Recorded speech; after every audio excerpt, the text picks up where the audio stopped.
Purple cap ఐపీఎల్లో ఒక bowler season మొత్తం కన్సిస్టెంట్ గా పర్ఫామ్ చేసి అందరికంటే ఎక్కువ వికెట్స్ తీస్తే లభించే ఒక గౌరవం. ఐపీఎల్ ట్రోఫీ కోసం టీంలు మొత్తం ఎలా పోటీ పడతాయో పర్పుల్ క్యాప్ కోసం కూడా బౌలర్స్ అదే విధంగా పోటీ పడతారు. నార్మల్ గా చూసుకుంటే ఆరెంజ్ క్యాప్ ని లేపినంత విధంగా పర్పుల్ క్యాప్ ని లేపరు, ఎందుకంటే మనం బ్యాట్స్మెన్ కి ఇచ్చే వాల్యూ బౌలర్ కి ఇవ్వం కాబట్టి. కానీ గేమ్ పరంగా చూసుకుంటే బ్యాట్స్మెన్ అంత ఇంపార్టెంట్, బౌలర్స్ కూడా అంతే ఇంపార్టెంట్. ఒకరు ఎక్కువ ఒకరు తక్కువ అని కాదు. సో బ్యాట్స్మెన్ తో పాటు బౌలర్ ని కూడా అందరూ అదే విధంగా సపోర్ట్ చేయాలి. ఇక ఈ వీడియోలో మనం 2024 ఐపీఎల్ సీజన్ లో ప్రతి టీం నుంచి ఎక్కువ వికెట్స్ తీసి పర్పుల్ క్యాప్ గెలిచే సత్తా ఉన్న బౌలర్స్ ఎవరో తెలుసుకుందాం. సో కాబట్టి ఈ వీడియో ఎక్కడ స్కిప్ చేయకుండా పూర్తిగా చూడండి. నేను వీళ్ళని ఎందుకు సెలెక్ట్ చేశాను మీకు క్లియర్ గా అర్థమవుతుంది. ఇక లేట్ చేయకుండా టాపిక్ లోకి వెళ్దాం. కోల్కతా నైట్ రైడర్స్ ఈ టీం నుంచి పర్పుల్ క్యాప్ రేస్ లో ఉండబోయే ప్లేయర్ మిచెల్ స్టార్క్. అండ్ ఈ పేరు వినగానే అందరికి గుర్తొచ్చేది most expensive player in IPL, ఎందుకంటే ఇప్పటి వరకు ఏ టీం ఏ ప్లేయర్ కి ఇవ్వనంత మనీ కేకేఆర్ స్టార్క్ ఇస్తుంది. సో కాబట్టి తన పేరు వినగానే అందరి మైండ్ లోకి టక్కున ఈ థాట్ వస్తుంది. ఎనీవే ఇవన్నీ పక్కన పెడితే కేకేఆర్ టీమ్ లో స్టార్క్ అంత వాల్ క్లాస్ బౌలర్ ఎవరూ లేరు. అండ్ అలానే స్టార్క్ తప్పించి వీళ్ళ ఫాస్ట్ బౌలింగ్ చాలా వీక్ గా ఉంది. ఇంకా గట్టిగా చెప్పాలంటే కేకేఆర్ బౌలింగ్ మొత్తం స్పిన్నర్స్ పైన ఆధారపడి ఉంది. సో కాబట్టి స్టార్క్ వేసే 4 overs ని చాలా జాగ్రత్తగా యూజ్ చేస్తారు. Mostly power play and death overs లోనే యూజ్ చేస్తారు. సో కాబట్టి స్టార్క్ కోల్కతా నుంచి పర్పుల్ క్యాప్ రేస్ లో ఉండే అవకాశం ఎక్కువగా ఉంది.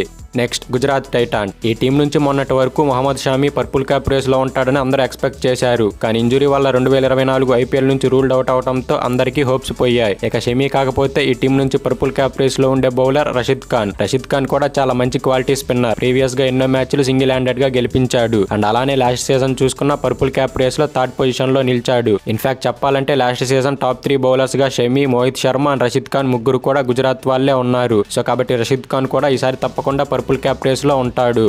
ముంబై ఇండియన్స్ ఈ టీం నుంచి పర్పుల్ క్యాప్ రేస్ లో ఉండే బౌలర్ గురించి పెద్దగా ఇంట్రడక్షన్ అవసరం లేదు. మ్యాచ్ ఏదైనా ఫార్మాట్ ఏదైనా బ్యాట్స్మెన్ ని ముప్ప తిప్పలు పెట్టగలడు. అతనే జస్ప్రీత్ బుమ్రా ఇంజురీ వల్ల లాస్ట్ ఇయర్ ఐపీఎల్ కి మిస్ అయ్యి ఈ సీజన్ ఐపీఎల్ కు కంబ్యాక్ ఇస్తున్నాడు. నార్మల్ గా ఎవరైనా బౌలర్ ఇంజురీ అయ్యాక స్పీడ్ ని కోల్పోవటం, రన్అప్ మిస్ అవటం లేదా అనుకున్న లైన్ ఆన్ లెంగ్త్ వేయలేకపోవటం లాంటి సమస్యలను ఫేస్ చేస్తుంటారు. కానీ బుమ్రా మాత్రం వాళ్ళందరికీ ఆపోజిట్ గా ఇంజురీ అయ్యాక ఇంకా మంచి ఫామ్ లోకి వచ్చాడు. రీసెంట్ గా జరిగిన వరల్డ్ కప్ గానీ లేదా ప్రెజెంట్ జరుగుతున్న టెస్ట్ సిరీస్ లో కానీ అద్భుతంగా రాణిస్తున్నాడు.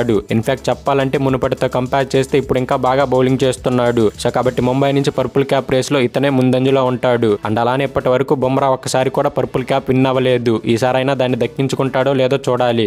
నెక్స్ట్ పంజాబ్ కింగ్స్ ఈ టీం నుంచి పర్పుల్ క్యాప్ రేస్ లో ఎవరుంటారో చెప్పడం కొంచెం కష్టం, ఎందుకంటే వీళ్ళ దగ్గర రబాడా, హర్షల్ పటేల్, హర్షదీప్ సింగ్ లాంటి క్వాలిటీ ఫాస్ట్ బౌలర్స్ ఉన్నారు. సో కాబట్టి వీళ్ళలో ఒకరిని పిక్ చేయడం అనేది కొంచెం కష్టం. అండ్ అలానే వీళ్ళలో Rabada and Harshal Patel already ఒకసారి పర్పుల్ క్యాప్ గెలుచుకున్నారు. రబాడా ఏమో 2020లో గెలిస్తే హర్షల్ పటేల్ ఏమో 2021 ఐపీఎల్ సీజన్ లో గెలిచాడు. ఇక వీళ్ళలో ఒక్కరినే సెలెక్ట్ చేసుకోవాలి కాబట్టి ఎక్స్పీరియన్స్ పరంగా అండ్ వెయిట్ పరంగా చూసుకున్న Rabada wall class bowler. So కాబట్టి పంజాబ్ నుంచి అతనే పర్పుల్ క్యాప్ రేస్ లో ముందంజలో ఉంటాడు. అలానే రబాడాతో పాటు హర్షదీప్ సింగ్ అండ్ హర్షల్ పటేల్ కూడా పర్పుల్ క్యాప్ కోసం ఫైట్ చేస్తారు.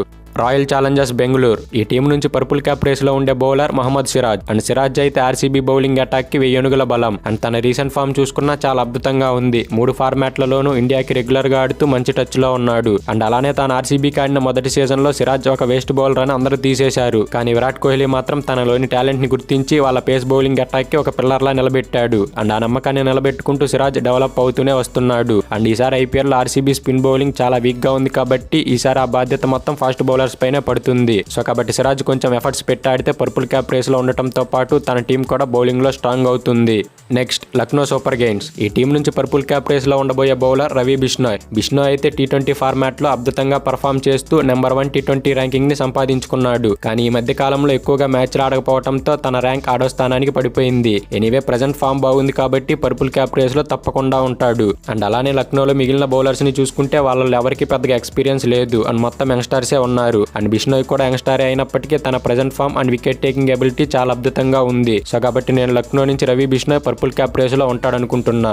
ఢిల్లీ క్యాపిటల్స్ ఈ టీం నుంచి కూడా పర్పుల్ క్యాప్ రేస్ లో ఒక స్పిన్నరే ఉండే అవకాశం ఉంది. అండ్ అతనే కుల్దీప్ యాదవ్. ప్రస్తుతం ఢిల్లీ స్క్వాడ్ లో ఉన్న బౌలర్స్ అందరితో కంపేర్ చేస్తే కుల్దీప్ యాదవ్ ఒక్కడే మంచి ఫామ్ లో ఉన్నాడు. రెగ్యులర్ గా ఇండియాకి 3 ఫార్మాట్లలోనూ ఆడుతూ కన్సిస్టెంట్ గా వికెట్స్ తీస్తున్నాడు. సో కాబట్టి అదే ఫామ్ ని ఐపీఎల్ లో కూడా కంటిన్యూ చేస్తే ఢిల్లీ క్యాపిటల్స్ నుంచి పర్పుల్ క్యాప్ రేస్ లో కుల్దీప్ యాదవ్ తప్పకుండా ఉంటాడు. Next Sunrisers Hyderabad. ఈ టీం నుంచి పర్పుల్ క్యాప్ రేసులో ఉండబోయే బౌలర్ భువనేశ్వర్ కుమార్. అండ్ భువీకి అయితే ఇదివరకే బ్యాక్ టు బ్యాక్ సీజన్స్ లో పర్పుల్ క్యాప్ గెలిచిన రికార్డు ఉంది. 2016 అండ్ 2017 ఐపీఎల్ సీజన్స్ లో పర్పుల్ క్యాప్ గెలిచాడు. అండ్ మరే బౌలర్ కూడా ఇప్పటి వరకు వరుసగా 2 సీజన్స్ లో పర్పుల్ క్యాప్ గెలవలేదు. సో కాబట్టి రేపు జరగబోయే ఐపీఎల్ లో ఎస్ఆర్హెచ్ నుంచి భువీ ఖచ్చితంగా ఈ రేసులో ఉంటాడు. అండ్ అలానే భువనేశ్వర్ తో పాటు ఎస్ఆర్హెచ్ నుంచి ప్యాట్ కమిన్స్ కూడా పర్పుల్ క్యాప్ కోసం పోటీ పడే అవకాశం ఉంది.